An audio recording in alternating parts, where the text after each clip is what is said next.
Ngaji bareng Gus Baha. Ada seorang kiai, seorang ustadz, kiai dulu itu emang orang soleh, alim terus jadi kiai.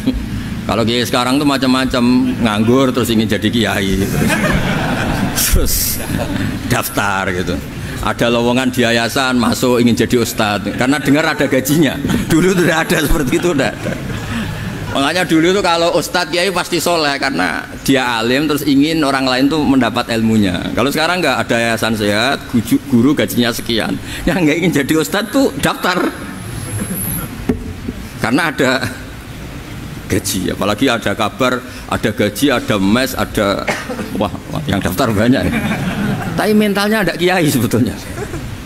Ya kalau sampai tanya itu baik dah Gus, ya setengah baik. Ya maksudnya setengah baik ya ada baiknya lah, namanya profesi ngajar itu kan baik, tapi setengah saja karena motifnya itu nyari gaji, bukan ingin mencerdaskan umatnya Rasulullah SAW. Itu Imam Amudi itu guru matematika, saya nggak bosan-bosan cerita ini, guru matematika. Muridnya sampai takut, ini masuk surga ndak, kiai kok ndak ngajarin istighosa atau tahlil malah ngajarin apa? Matematika. Beliau meninggal terus muridnya tanya, "Ma fa'alallahu bik?" Kira-kira gitu. Apa yang dilakukan Allah? Allah nyambut Anda gimana gitu. Terus kata Imam Amudi, "Bagus, saya disuruh ngajar malaikat." Karena malaikat kan enggak pernah kayak anak beki gini ngaji gini. Malaikat tuh enggak pernah ngaji, dia iman saja karena tahu surga, tahu neraka terus iman gitu aja. Jadi imannya malaikat tuh enggak keren kita. Masya Allah. Imannya loh ya. Loh itu yang ngendikan Nabi loh, enggak saya. Nabi pernah tanya sama sahabat, iman yang paling keren siapa? Jawabannya sahabat, malaikat. Ya enggak, karuan malaikat iman. Dia yang tahu surga neraka, tahu segalanya, masa ada enggak imannya? Pasti iman lah katanya. Terus ya para sahabat, engkau iman ya wajar kan, menangi saya, nemuin saya. Yang hebat itu orang-orang yang tidak melihat saya, tidak saya didik tapi tetap iman. Karena dididik akal, ya tadi dididik Quran, apa dididik Quran. Sama siapa? Teks bahasa Arabnya masa enggak? Terus Imam Amudi kata Allah, suruh dia ngajarin para malaikat cara menemukan saya. Malaikat dikumpulin, terus Imam Amudi disuruh ngajar. Sama singkat kata-katanya Allah di mimpi itu, istadilla ala wahdaniyati bihadrati malaikati, tolong ajarkan cara menemukan saya padahal Anda ini manusia yang tidak melihat saya. Anda di Jakarta kan lihatnya gedung-gedung, paling jadi khayal, terus nikmat lah, Anda ikut punya tapi ikut nikmati. Itu orang desa-desa kalau ke Jakarta itu pokrol, wah di Jakarta tuh gedungnya tinggi-tinggi, tidak kayak kampung sini, lo udah ikut punya, ikut bangga. Di Jakarta orangnya cantik-cantik, tidak kayak orang sini, padahal dia ya udah dapat orang cantik gitu.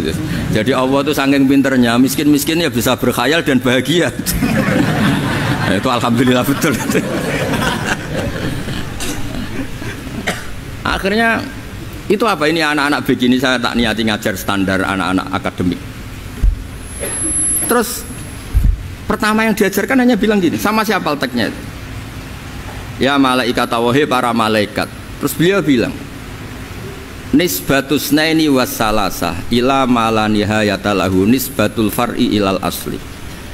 Angka itu jumlahnya berapapun, 2, 3 sampai triliunan, semuanya itu nisbatul far'i ilal asli, binisbat ilal wahid nisbatul far'i ilal asli.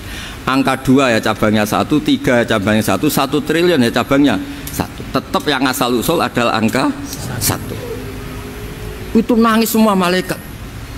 Cara Jawa itu mandekman kue iman kaya imanku. Makanya imannya umatur Rasulullah SAW itu PD-nya, yakinnya kayak imannya malaikat. Kalau Tuhan itu 1, karena angka agak bisa dimulai kecuali dengan angka 1. Makanya nisbatus naini wassalasah ila ma la nihayata lahu iku nisbatul far'i ilal asli.